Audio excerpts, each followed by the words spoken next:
Mumbai BMC चुनाव से पहले एक बार फिर हिंदू मुस्लिम की सियासत शुरू हो गई है। बीजेपी लीडर और साबिक एमपी किरीट सोमैया ने आबादी में बढ़ोतरी को लेकर बड़ा बयान दिया। उन्होंने दावा किया कि मुस्लिम जोड़े हिंदुओं से दोगुनी रफ्तार से बच्चे पैदा कर रही हैं। उन्होंने नेशनल फैमिली हेल्थ सर्वे की पॉपुलेशन की रिपोर्ट का हवाला देते हुए दावा किया कि महाराष्ट्र में मुस्लिम आबादी की बढ़ोतरी की शरह हिंदू आबादी के मुकाबले दोगुना तेजी से बढ़ रही है।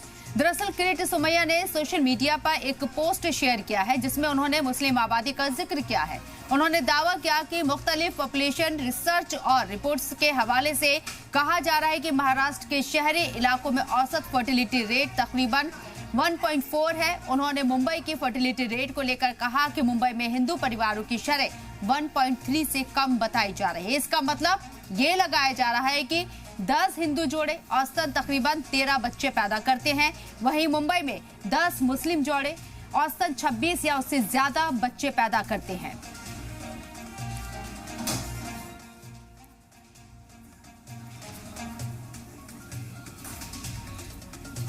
तो किरीट सोमैया अपने बयानों को लेकर अक्सर सुर्खियों में रहते हैं, लेकिन एक बार फिर से उन्होंने जो बयान दिया है उसको लेकर क्या उनके आंकड़ों में वाकई सच्चाई है जिसका वो दावा कर रहे हैं।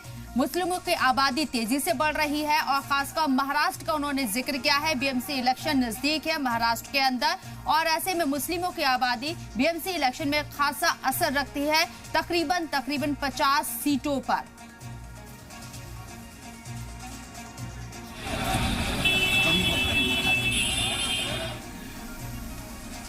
माजी मुंबई ये मुस्लिम मुंबई बन रही है, बांग्लादेशी मुंबई बन रही है। मुंबई का फर्टिलिटी रेट एक 1.5 है, 1.5 to 1.6, यानी हम दो उसमें से तो एक कपल का एक होता है हमारा एक और दूसरा हिंदू कपल 2 संतान, और उसके सामने मुंबई के मुस्लिम का जो बांग्लादेश से आए हुए हैं उनका तो फर्टिलिटी रेट मोर देन 4 है, जो बांग्लादेश से आए हुए उनका, और नेचुरल यहाँ के जो मुस्लिम है उनका भी 3 से ज्यादा है। यानी हिंदू में हम 2 हमारा 1, हम 2 हमारे 2, और मुस्लिमों में हम 2 हमारे 4, ये एवरेज दिखाई दे रही है, जिसके कारण 2050 में हिंदू ये 54% होगा, मुस्लिम 30% होगा। 2065 में मुस्लिम की जनसंख्या मुंबई में हिंदू से ज्यादा हो जाएगी।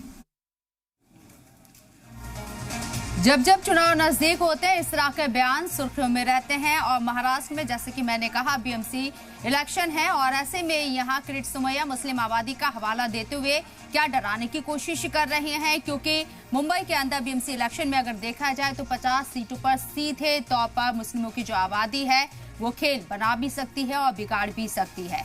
तकरीबन इन 50 सीटों के ऊपर 20% मुस्लिम आबादी बताई जाती है। इस मौजू पर बात करने के लिए हमारे साथ जो खास मेहमान चर्चा में जुड़ रहे हैं उनका तारुफ आपसे कराना चाहेंगे। अजीत चौहान साहब बीजेपी स्पोक पर्सन हैं, एडवोकेट आसमा शेख सोशल एक्टिविस्ट हमारे साथ हैं, अमजद खान मुंबई से हमारे नुमाइंदे हमारे साथ मौजूद हैं। अमजद, सबसे पहले आपके पास आऊंगे, आप तमाम मेहमानों का इस्तकबाल है सलाम टीवी में। अमजद के पास चलते हैं। अमजद, किरीट सोमैया का बयान ऐसे वक्त में आया है जो एक सियासी गलियारों में चर्चा का मौजू बन गया है, कितनी सच्चाई इनके बयान में और क्या कुछ रिएक्शन अभी नजर आ रहे हैं सियासत में?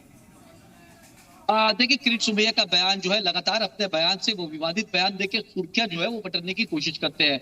उन्होंने लाउड स्पीकर से लेके बांग्लादेशी का मुद्दा जो है तमाम 6 महीने से तकरीबन वो ये आवाज उठाते हुए नजर आ रहे हैं मुंबई के और महाराष्ट्र के अलग अलग इलाकों में। देखिए, किरीट सोमैया की खास बात यह है कि किरीट सोमैया इन बातों को लेकर अपने आप को सुर्खियों में और कहीं ना कहीं अपनी जो जगह है बीजेपी के अंदर, क्योंकि बीजेपी के अंदर उनको दरकिनार कर दिया गया है। वो मेंबर ऑफ पार्लियामेंट थे, उसके बाद से जब उनको टिकट नहीं दी गई उसके बाद से वो कहीं ना कहीं बीजेपी के अंदर अपनी जगह बनाने की लगातार कोशिश करते हुए नजर आ रहे हैं, क्योंकि वो भली बात जानते हैं कि इस तरीके के बयान देने के बाद ही जो है बीजेपी में उनको जो जगह है वो मिल सकती है। और उनकी सच्चाई की अगर बात करें तो उसकी सच्चाई का कोई भी तर्क जो है वो बनता हुआ नजर नहीं आ रहा है। यहाँ पर सियासी गलियारों में तमाम नेताओं से जब मैंने बात की तो उनका साफ तौर पे कहना था कि किरीट सोमैया जो है वो इस तरीके के विवादित बयान इसके लिए देते हैं कि वो कहीं ना कहीं सुर्खियों में बने रहे और कहीं ना कहीं बीजेपी को उसका फायदा मिले, और इसी के लिए बीजेपी के तमाम जो पदाधिकारी उनके बयानों का जो है विरोध करते हुए नजर नहीं आते।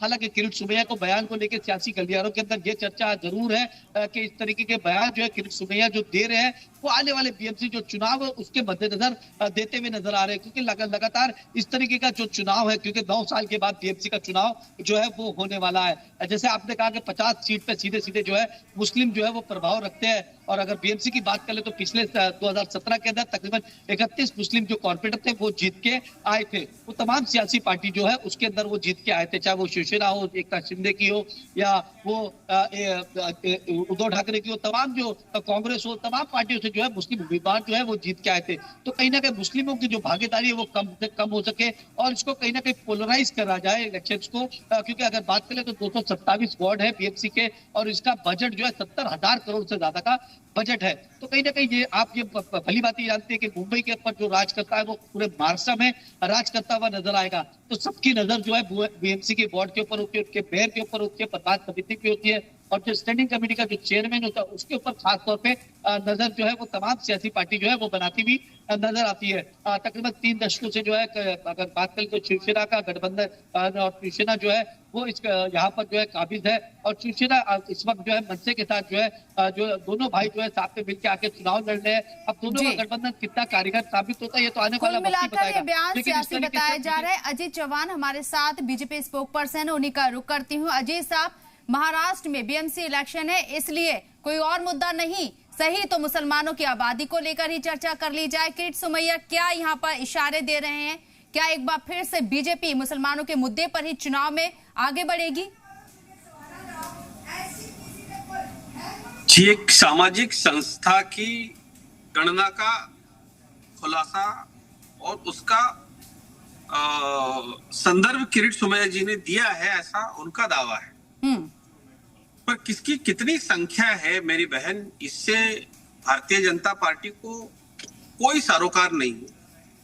मैं ये मानता हूं कि अगर बीएमसी इलेक्शंस को लेकर के इस तरीके के बयान आ रहे हैं तो हमें यह सोचना चाहिए कि इसमें कौन किस जाति का है, धर्म का है, मजहब का है, पंथ का है, इससे भारतीय जनता पार्टी को कोई लेना देना नहीं है।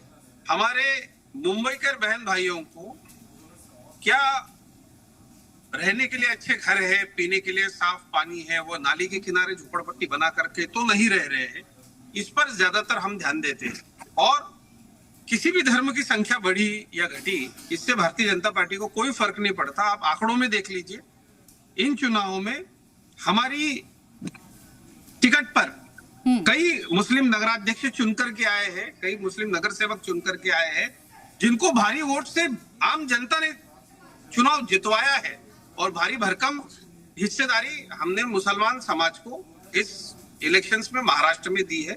मैं ऐसा मानता हूं, किसी भी जाति या धर्म को टारगेट कर करके इस तरीके के बयान देना ये अच्छी बात नहीं है। और मैं ये भी मानता हूं कि मुस्लिम समाज में अगर एक बंदे को 5 बच्चे, 6 बच्चे, 3 से ज्यादा बच्चे हैं, तो क्या उन बच्चों की स्थिति है, क्या उनको वो स्कूल भेज पाते हैं, क्या उनकी जरूरत की चीजों का वो ख्याल रख पाते हैं? ये चीजें हमें सोचनी होगी एक अच्छे नागरिक की तरह। और जिस तरीके से हिंदू हो, मुसलमान हो, किसी भी जात धर्म का कोई भी आदमी हो, जनसंख्या को कंट्रोल में रहना यह हमारी राष्ट्रीय जिम्मेदारी है।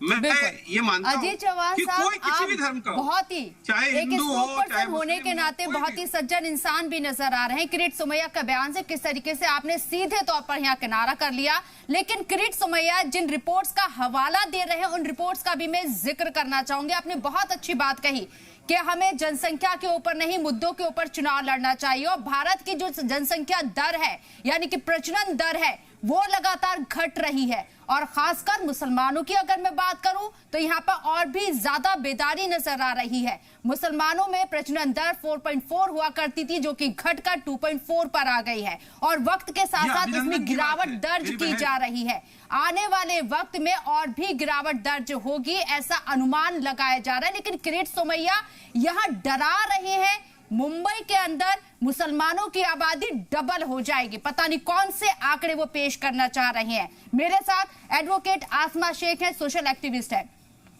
आसमा जी, बहुत साफ है, इलेक्शन है, और इलेक्शन में किस समूह को, किस तबके को आप कितना रिझा पाते हैं, नेता यही कोशिश करते हैं। किरीट सोमैया का ये बयान, नवनीत राणे का इससे पहले बयान, जिस तरह की वो नसीहत देती है, क्या मुंबई की सियासत में किसी तरह की कोई तब्दीली ला पाएगा? कैसे देखती हैं आप? जी, पहले तो मैं बताना चाहती हूँ कि बीजेपी ने ये 2-3 नेता ऐसे रखे हैं कि जब एमपी का इलेक्शन आता है तब किरीट सोमैया वोट जिहाद की बात करते हैं, जब एमएलए का इलेक्शन आता है तब लव जिहाद की बात करते हैं, और अभी बीएमसी की इलेक्शन में आया तो वो बच्चों की बातें कर रहे हैं। इनको इतना इस पर्टिकुलरली मुसलमान कम्युनिटी के बारे में बोलने से पहले इनको देखना चाहिए कि बीएमसी किस मुद्दे पे चुनाव लड़ने वाले हैं। वो बीएमसी में क्या मुद्दे रिलेटेड होते हैं, विकास का मुद्दा, जैसे कि अभी उनके अध्यक्ष ने बताया, यहाँ पे कोई भी बेसिक विकास का मुद्दा नहीं है, बस इसके उतने बच्चे उसके उतने बच्चे। 2011 में सेंसस आया था, उसके बाद कोई ऑफिशियल गवर्नमेंट सेंसस या डेटा नहीं है, सिर्फ लोगों को भटकाना है, इनको बस मुसलमान के नाम पे वोट लेना है। क्योंकि आज देख रहे सोशल मीडिया रहे या कोई और अदर प्लेटफॉर्म्स रहे, मुसलमान में अवेयरनेस आ गया है और वो अभी पॉलिटिकली अवेयर होके उसमें एक्टिव पार्टिसिपेशन कर रहा है। और ये चीजें देखने के बाद वो कहीं ना कहीं ये बौखलाहट हो रही है। जैसे कि हम देख सकते हैं कि एमएलए इलेक्शन में या एमपी इलेक्शन में जो इलेक्शंस गए हैं वहां पे इनको बीजेपी को इनकी नीतियां ही हमेशा से ही विरोधी रहती है एक पर्टिकुलर कम्युनिटी के बारे में, तो वहां उनको सेटबैक मिला है। ये पोलराइजेशन ऑफ वोट करने का काम करते हैं। बट यहाँ आसमा जी, अजीत साहब ने अभी कहा कि वो किरीट सोमैया का बयान है, बीजेपी का ऑफिशियल स्टेटमेंट नहीं है। तो लेकिन किरीट सोमैया कौन सी पार्टी से है? बीजेपी से ही है ना, तो उसके ऊपर लगाम क्यों नहीं रखते? हर इलेक्शन से पहले वो कुछ ना कुछ ऐसी कंट्रोवर्सीज लेके आते हैं। बस बोल देना कि ये किरीट सोमैया का बयान है तो उस पर कार्रवाई क्यों नहीं होती है? ये तो कहीं ना कहीं इंटिमिडेट करने की कोशिश की जा रही है ना, सोसाइटी को डराया जा रहा है। जब ऑफिशियल सेंसस 2011 में हुआ है, उसके बाद गवर्नमेंट का ऑफिशियल सेंसस नहीं हुआ है, तो ये कौन से आधार पे किस आधार पे ये डेटा प्रस्तुत कर रहे हैं? और जो इन्होंने बोला है, अगर कोई मुंबई या महाराष्ट्र में जहाँ पे अर्बनाइजेशन की वजह से कुछ जगहों पे अगर कहीं पे पॉपुलेशन बढ़ गया है तो अर्बनाइजेशन की वजह से, क्योंकि गांव से लोग यहाँ पे आ रहे हैं माइग्रेशन करके, तो माइग्रेशन का भी बहुत बड़ा फैक्ट है। इसका मतलब ये नहीं है ना कि मुस्लिम पॉपुलेशन बढ़ते जा रहा है, माइग्रेट हो रहे हैं, ये माइग्रेटरी पॉपुलेशन डेटा भी है। ठीक है अजीत साहब, आप ही से रिएक्शन लेना चाहूंगी। नवनीत राणे, जिनका मैंने पहले जिक्र किया, नवनीत राणे तो मेंबर ऑफ पार्लियामेंट है, किरीट सोमैया साबिक यहाँ मेंबर ऑफ पार्लियामेंट है, बीजेपी के बड़े नेता हैं, अक्सर वो प्रेस कॉन्फ्रेंस करके कई मुद्दों पर राय भी रखते हैं, कोई नसीहत देंगे उन्हें क्या? मेरी बहन, एक थोड़ा सा सुधार में करना चाहूंगा। नवनीत राणा जी भी अब भारतीय जनता पार्टी की सांसद नहीं है। ये जो जिस पे बात हो रही है, ये जो मेरी बहन बात कर रही थी, माफ कीजिएगा मैं सफर में हूँ, तो डॉक्टर आसमा शेख है, माफ कीजिए, एडवोकेट आसमा शेख है, सोशल एक्टिविस्ट है मुंबई से। मेरी बहन आसमा से मैं ये कह दूं कि ये Tata institute of social science नामक चेंबूर में देश की बड़ी संस्था है, उस संस्था के हवाले से किरीट सोमैया जी ने ये बयान दिया है। और मैं ये मानता हूं, मैं इस बात का पुरजोर समर्थक हूं कि बढ़ती जनसंख्या भारत के विकास में अड़सर है। तो मुझे ये लगता है कोई भी हिंदुओं का नेता या कोई भी मुसलमानों का नेता अगर ये कहता है कि भैया आप लोग ज्यादा बच्चे पैदा करो, तो मैं उनसे ये विनम्र आग्रह करता हूं कि भाई साहब, क्या आप या इन हिंदुओं की या मुसलमानों की बढ़ती आबादी की जिम्मेदारी आप लेंगे क्या? मैं ये मानता हूं भारतीय जनता पार्टी पे गलत टिप्पणी करके कोई अगर बड़ा होता है तो हम उसका स्वागत करते हैं, पर हम अनुयायी है आदरणीय प्रधानमंत्री नरेंद्र मोदी जी के विचारों के, जिन्होंने कहा है सबका साथ सबका विकास।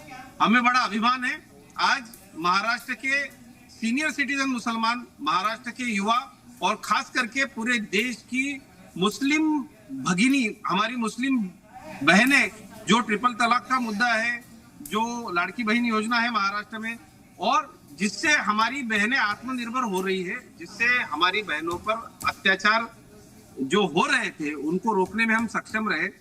कोई भी मूल तत्ववाद, वो हिंदुओं का हो या मुस्लिमों का हो, हम देख रहे हैं किस तरीके से बांग्लादेश में धर्म के नाम पे दीपू चंद्र दास ने क्या बोला कि सारे धर्म एक है, ये हमें अच्छा ही सिखाते हैं। तो ईश निंदा के आरोप पे एक हिंदू को जिंदा जलाया जाता है।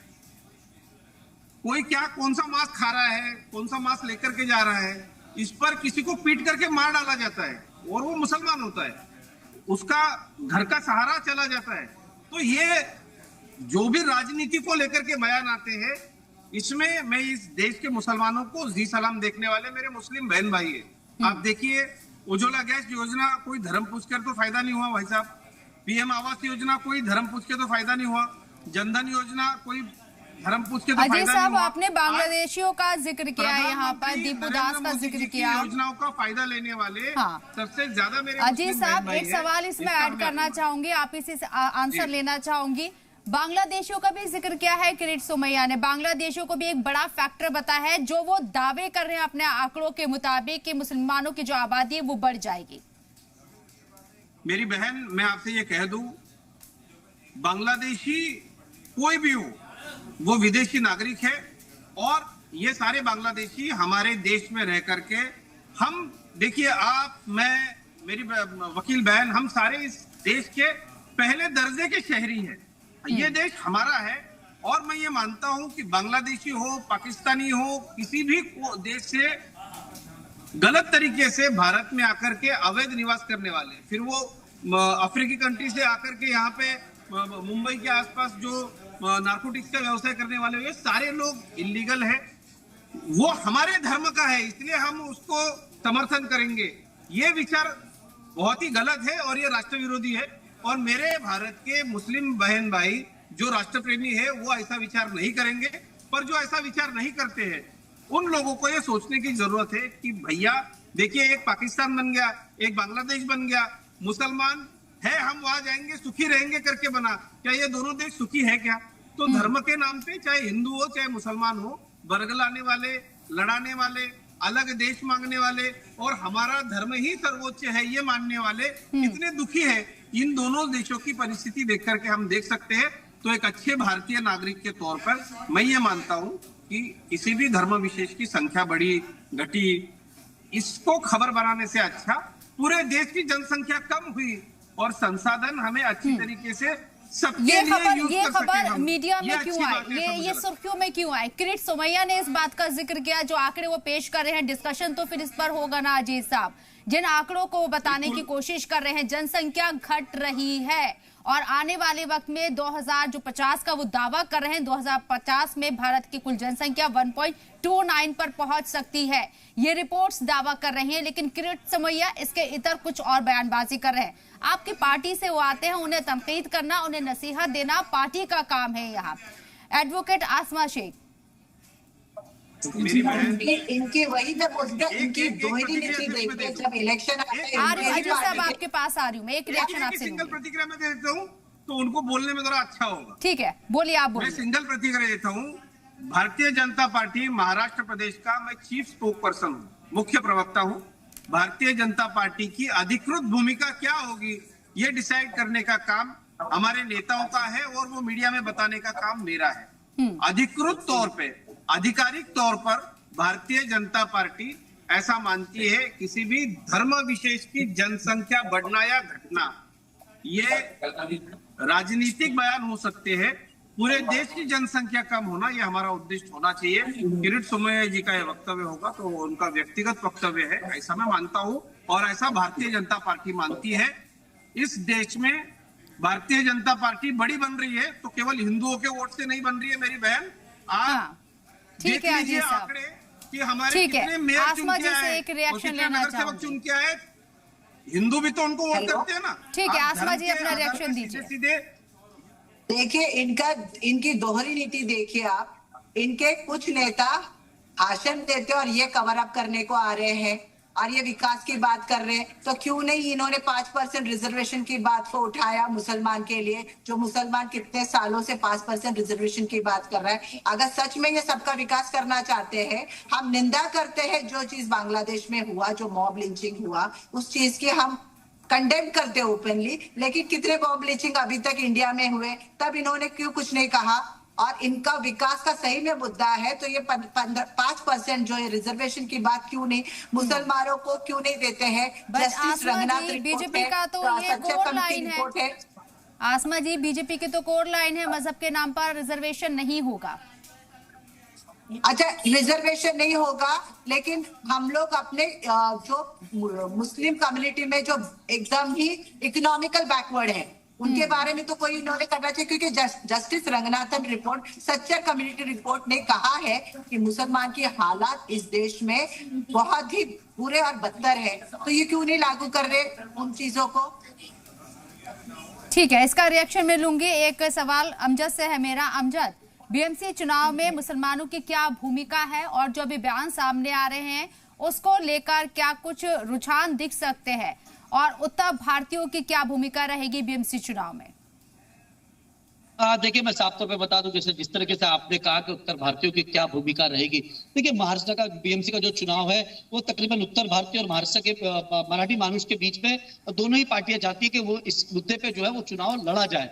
अब देखना ही होगा कि दोनों ही पार्टियों को कितनी सफलता मिलती है। अगर बीजेपी की बात करें तो बीजेपी के तमाम जो नेता है वो उत्तर भारतीय और गुजरातियों के वोट बैंक के सहारे जो है वो आने वाले वक्त में बीएमसी का चुनाव जो है वो लड़ना चाहती है। 2017 में तकरीबन 80 सीटें जो है वो बीजेपी जो है वो जीतती हुई नजर आई थी। और उसके साथ साथ जिस तरीके से मुसलमानों की बात करें तो मुसलमानों के क्या मुद्दे होंगे? देखिए, बीएमसी का असल मुद्दा जो है, देखिए, सड़क है, पानी है, गंदगी है, और उसके साथ साथ अगर बात करें हॉस्पिटल, बीएमसी का जो बजट है मुंबई में तकरीबन 5 से 6 बड़े हॉस्पिटल है जहां पर तमाम मुंबई के आसपास के इलाके के लोग जो है वो आके वहां पर इलाज कराते हैं, लेकिन वहां की हालत जो है वो काफी खस्ता हाल है बीएमसी हॉस्पिटलों की। अगर स्कूलों की बात करें, बीएमसी स्कूलों की बात करें, चाहे उर्दू मीडियम स्कूल हो, इंग्लिश मीडियम स्कूल हो, वहां पर जो है बच्चे नहीं है पढ़ने के लिए, लेकिन उनका बजट जो है काफी ज्यादा बजट जो है वो दिया जाता है बीएमसी स्कूलों के अंदर, लेकिन बीएमसी स्कूलों की खस्ता हालत है। और उसके साथ साथ अगर बात करें रोड्स की, तो रोड्स में हम अमूमन देखते हैं, हालांकि 3000 करोड़ से ज्यादा सिर्फ जो है रोड के बजट होते हैं, लेकिन मुंबई के अंदर खड्डे जो है उसी तरीके से नजर आते हैं, उसी तरीके से जो एक्सीडेंट है वो होते हैं। लेकिन ये तमाम मुद्दे जो है पीछे छूटते हुए नजर आ रहे हैं। और उसके साथ साथ ये मुद्दे जो है, असल मुद्दे जो होना चाहिए बीएमसी के, सबसे बड़ा मुद्दा जो है पार्किंग को लेकर है। यहाँ पर अगर बात करें साउथ मुंबई आसपास के इलाकों में ऊंची इमारतें जो है वो लगातार बढ़ती जा रही है, मुंबई के डेवलपमेंट का जो सिलसिला है वो लगातार जारी है, लेकिन पार्किंग को लेकर काफी ज्यादा लोगों को दिक्कतों का सामना करना पड़ रहा है, क्योंकि आम जनता जो है पार्किंग को लेकर कहीं ना कहीं हताशा है उनके अंदर, और कहीं ना कहीं जो पॉलिसीज है बीएमसी की तरफ से जो बननी चाहिए वो बनती भी नजर नहीं आ रही है। हालांकि पे एंड पार्क जो है वो बनता हुआ नजर आ रहा है, लेकिन जो बिल्डरों की तरफ से जो सोसाइटीज बनती है, जो टावर्स बनते हैं, वहां पर जो है बाइकों की पार्किंग या कार पार्किंग का जो मुद्दा है वो काफी ज्यादा बड़ा मुद्दा है। तो ये तमाम जो मुद्दे जो लोगों से, जो आम लोगों की जिंदगी से जुड़ा हुआ होता है, बीएमसी चुनाव वही होता है जो आम लोगों की जिंदगी से जुड़ा हुआ मुद्दा है। अगर पार्लियामेंट की बात कर ले या असेंबली की बात कर ले तो एक वो होता है कि जो सरकार की तरफ से कानून बनाते हैं, लेकिन एक बीएमसी नगर परिषद और नगर निगम के चुनाव जो है, कॉर्पोरेट के चुनाव इसी के लिए होते हैं जो रोजमर्रा की जिंदगी है उससे जुड़े हुए होते हैं। तो कहीं ना कहीं रोजमर्रा की जो आम लोगों की जिंदगी के साथ जो मुद्दे हैं उसके ऊपर आने वाला वक्त का जो चुनाव है वो होना चाहिए, कि ना कि हिंदू मुस्लिम के ऊपर होना चाहिए। लेकिन हम हमेशा से देखते हैं 2014 के बाद से लगातार ये देखा जा रहा है कि जब भी चुनाव आता है तो चुनाव के जो असली मुद्दे हैं वो ठंडे बक्से में चले जाते हैं, उसके जो चुनाव है वो हिंदू और मुस्लिम पे जो है वो अजय चौहान साहब ने कहा है कि वो महाराष्ट्र में बीजेपी की क्या नीति रहेगी, क्या रणनीति रहेगी, इसको लेकर वो आधिकारिक तौर पर बोलने के लिए यहाँ बैठे हुए हैं।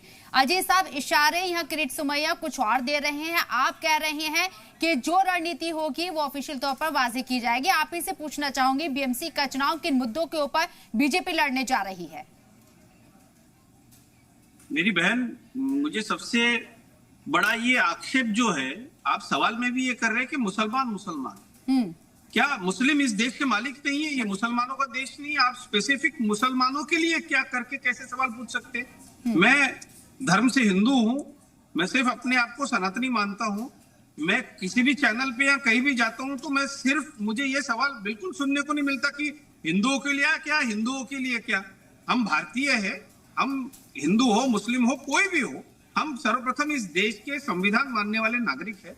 तो मैं आपसे भी बहुत खुशी हुई कि आपने एक्सेप्ट किया इंटरनेशनल चैनल पे कि मुस्लिम भी इस देश के मालिक हैं, इस देश में संविधान को मानते हैं। बहुत खुशी हुई। इस चर्चा को मैं और आगे बढ़ाना चाहती, लेकिन मेरे पास वक्त की कमी है। एक विषय मैं सिर्फ रखना चाहता हूं आपके माध्यम से। एक आपके माध्यम से मेरी जो वकील बहन अभी बैठी है, मैडम थोड़ा सा पढ़ लिख करके डिबेट में आया कीजिए ना आप। महाराष्ट्र में भारतीय जनता पार्टी की सरकार आने के बाद इकोनॉमिकल वीकर के लिए अलग से आरक्षण है और उसकी लिस्ट लिख लीजिए।